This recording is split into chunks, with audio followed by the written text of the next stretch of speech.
અમરેલીમાં વેપારીઓ છેલ્લા 5 વર્ષથી યોગી આદિત્યનાથના શાસનથી કેટલા ખુશ છે, શું બદલાવ આવ્યો છે તે જાણવાનો પણ TV9ની ટીમે પ્રયાસ કર્યો।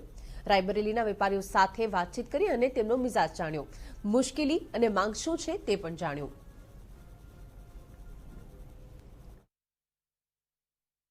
જે રીતે અહીંયા દહીંને એકદમ ઘોટીને તૈયાર કરીને લસ્સી બનાવવામાં આવી રહી છે, એ જ રીતે રાયબરેલીની જનતા પણ આ વખતે તમામ રાજકીય પક્ષોના वादा અને दावा ने ध्यान में रखीने मतदान करશે। हाल में व्यापारियों अपनी साथे छे।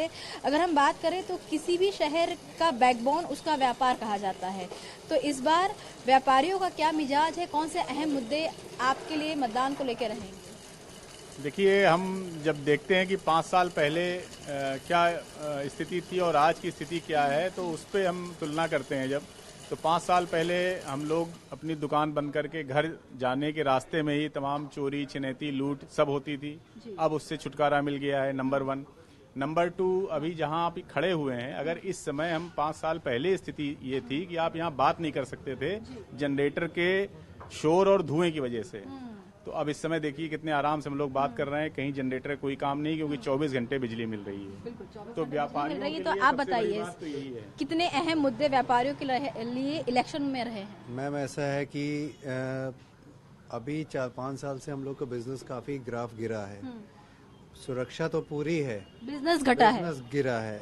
और मतलब अगर ये गवर्नमेंट इकोनॉमी ठीक कर दे तो गवर्नमेंट में कोई प्रॉब्लम नहीं है, मगर इधर 5-6 सालों में हम लोग के बिजनेस में डाउनफॉल आया है। बिजनेस में डाउनफॉल आया है। उम्मीदें क्या करते हैं और कौन से मुद्दे अहम हैं आप लोगों के लिए? मैडम, जैसा कि आपको पता ही है, पिछले लगभग 3 साल से काफी व्यापार में गिरावट है। लॉकडाउन है, कोरोना है, इस तरह के बहुत से मुद्दे हैं जिससे व्यापार में काफी गिरावट आई है और व्यापारी काफी डिस्टर्ब है।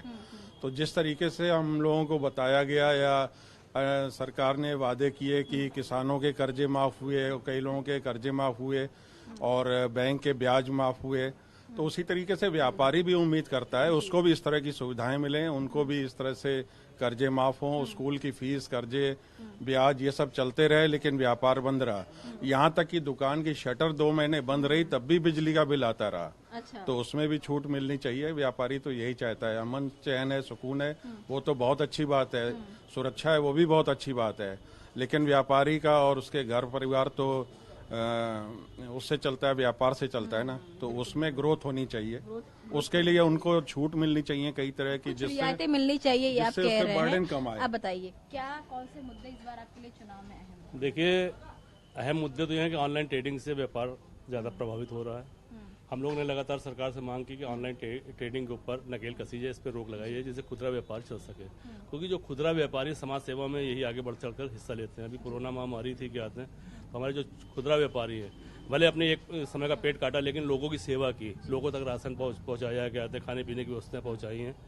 तो ऑनलाइन ट्रेडिंग पर रोक लगनी चाहिए। छोटी मोटी मांगे हम लोग की व्यापारियों की, जैसे कि 3 सितंबर हम लोग व्यापारी सम्मान के लिए करें कि 3 सितंबर व्यापारी दिवस घोषित कर दिया जाए। अर्थव्यवस्था में सबसे ज्यादा व्यापारी सहयोग करता है। 365 दिन हम लोग देते हैं, तो उसमें 1 दिन व्यापारी के लिए चाहिए, उसके मान सम्मान के लिए कि 3 सितंबर व्यापारी दिवस घोषित कर दिया है। साथ ही साथ जो स्नातक विधायक हैं, शिक्षक विधायक हैं, उसी तरह व्यापारी विधायक भी 20 लाख पंजीकृत व्यापारी हमारे प्रदेश में हैं, तो उनसे भी हमारा विधायक प्रतिनिधित्व चाह रहे हैं, प्रतिनिधित्व चाहे, जिससे कि हम अपनी बात कह सकें, क्या आते हैं, तो हमारा भी प्रतिनिधित्व होना चाहिए सरकार के। अभी नहीं है। और हमें उम्मीद है कि भाजपा सरकार हम लोग की मांग को पूरा भी करेगी, क्योंकि इस समय व्यापारियों की जो भी मांगे हैं सरकार उस पर ध्यान दे रही है। आप खुश हैं? खुश हैं। सुरक्षा। आप बताइए कि आपकी क्या क्या दिक्कतें आती हैं? मैम, दिक्कत कुछ नहीं, बिजनेस में बहुत गिरावट आ गई, ग्राफ बहुत ज्यादा नीचे चला गया।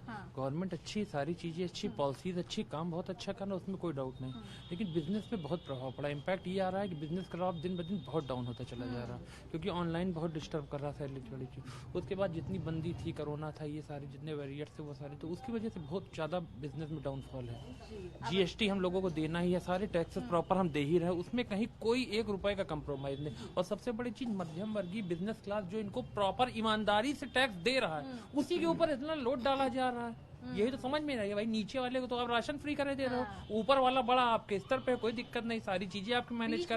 बीच वाले को तो कुछ आप सुन ही नहीं रहे हो, आप देखने को तैयार हो, कहते हो चाहिए नहीं बीच वाला, हम आपका साथ दे, सपोर्ट करें हर चीज में। आपके मिडिल क्लास को मार पड़ रही है, मार बहुत ज्यादा पड़ रही है। व्यापारियों की सबसे जो प्राथमिकता है सुरक्षा की है। हम चाहे जितना भी कमा लेंगे, लेकिन हम सुरक्षित अगर नहीं हैं तो उससे हमारे लिए दिक्कत है। हम चाहे जितना कमा लेंगे। पहले ये था कि छोटी छोटी दुकानों पे आए दिन छोटे मोटे गुंडे आके वसूली करते थे, धमकी देते थे, छिनैती करते थे, लेकिन मोदी योगी के राज में ऐसा नहीं है। સૌથી મહત્વપૂર્ણ મુદ્દો એ છે કે આ રાયબરેલીના વ્યાપારી જગતના પ્રતિનિધિઓ છે કે જેમનું માનવું છે કે વેપાર ડાઉન થયો છે, પરંતુ સુરક્ષાની વાત હોય તો સુરક્ષા વધી છે, તેની સાથે સિક્યુરિટી વધી છે। એટલે કહી શકાય કે જે અભિપ્રાય આવી રહ્યા છે તે મિક્સ અભિપ્રાય આવી રહ્યા છે, પરંતુ મતદાન કરશે એ વાતમાં ખૂબ જ આશ્વસ્ત છે। કેમેરામેન ઇમરાન સાથે કિંજલ મિશ્રા, TV9 રાયબરેલી।